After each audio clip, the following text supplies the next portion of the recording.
कि एक और ही बहुत इम्पोर्टेंट स्पेस में एनबीसीसी का नाम अलग ही है।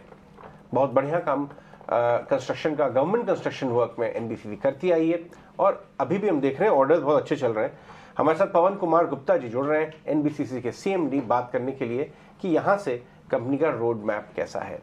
गुप्ता जी गुड मॉर्निंग, बहुत बहुत शुक्रिया। अच्छे ऑर्डर्स चल रहे हैं। अभी हम देख रहे हैं कि एमईए हाउसिंग प्रोजेक्ट में भी आपको एक बड़ा ऑर्डर मिला है।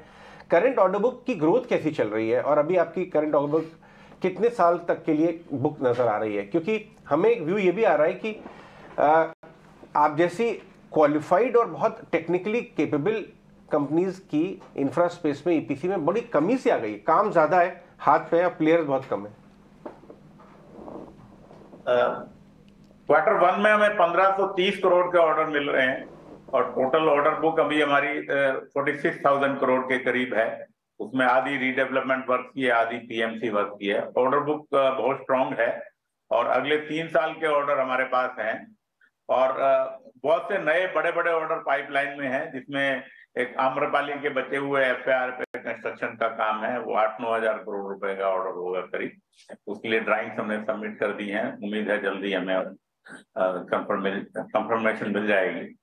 और जो ऑर्डर अभी आप एमईए के हाउसिंग कॉम्प्लेक्स की बात कर रहे थे, वो 262 करोड़ रुपए का काम है और अगले 2 साल में होना है कस्तूरबा गांधी मार्ग पे मिनिस्ट्री ऑफ एक्सटर्नल अफेयर्स के लिए हाउसिंग का प्रोजेक्ट। और डीपीआर उसकी बन गई है, फाइनल सैंक्शन मिल गई है, टेंडर फ्लोट करने वाले हैं हम। 3-4 दिन में टेंडर फ्लोट हो जाएगा उसका और अगले 2 साल में काम खत्म हो जाएगा।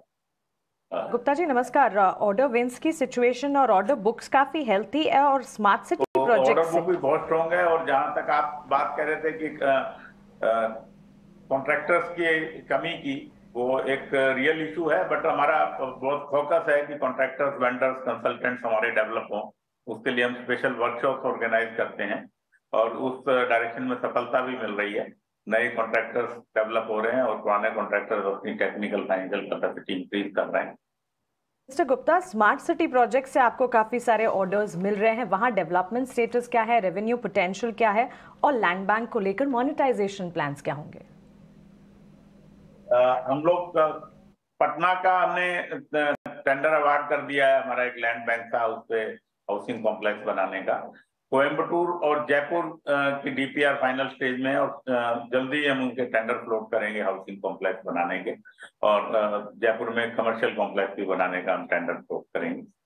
और जो हमारे ऑलरेडी बने हुए प्रोजेक्ट हैं, भुवनेश्वर है, कोलकाता है, लखनऊ है, उनमें तेजी से बिक्री हो रही है और जल्दी उन प्रोजेक्ट को वाइंड अप करने का हमारा प्लान है। सेक्टर 89 में केवल 7 फ्लैट हमारे बचे हैं, वो भी उनपे भी क्वेरीज आ रही हैं, तो 1 महीने के करीब में सेक्टर 89 का हमारा जो प्रोजेक्ट है वो पूरा सेल ऑफ हो जाएगा।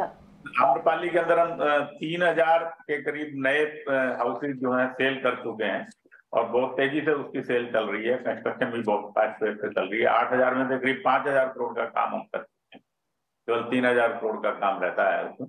और 1 साल के अंदर हमें उम्मीद है कि 1-1.25 साल में आम्रपाली का प्रोजेक्ट कंप्लीट हो जाएगा। बहुत बड़ी अचीवमेंट होगी, जिसमें 46,000 आम्रपाली पे रुके हुए जो मकान थे, जिसमें होम बायर सफर कर रहे थे 10-10 साल से, 12-12 साल से उन्होंने पैसा दिया हुआ था और उनकी उम्मीदें बिल्कुल खत्म हो गई थी कि ये तो हमें जिंदगी भर कभी मकान मिलेंगे नहीं।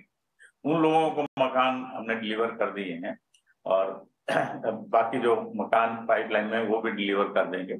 ये पहली बार हुआ है कि एक प्राइवेट सेक्टर कंपनी का काम पब्लिक सेक्टर कंपनी ने टेक ओवर किया है और उसको सक्सेसफुली कंप्लीट करके दे। तो it's a history in making.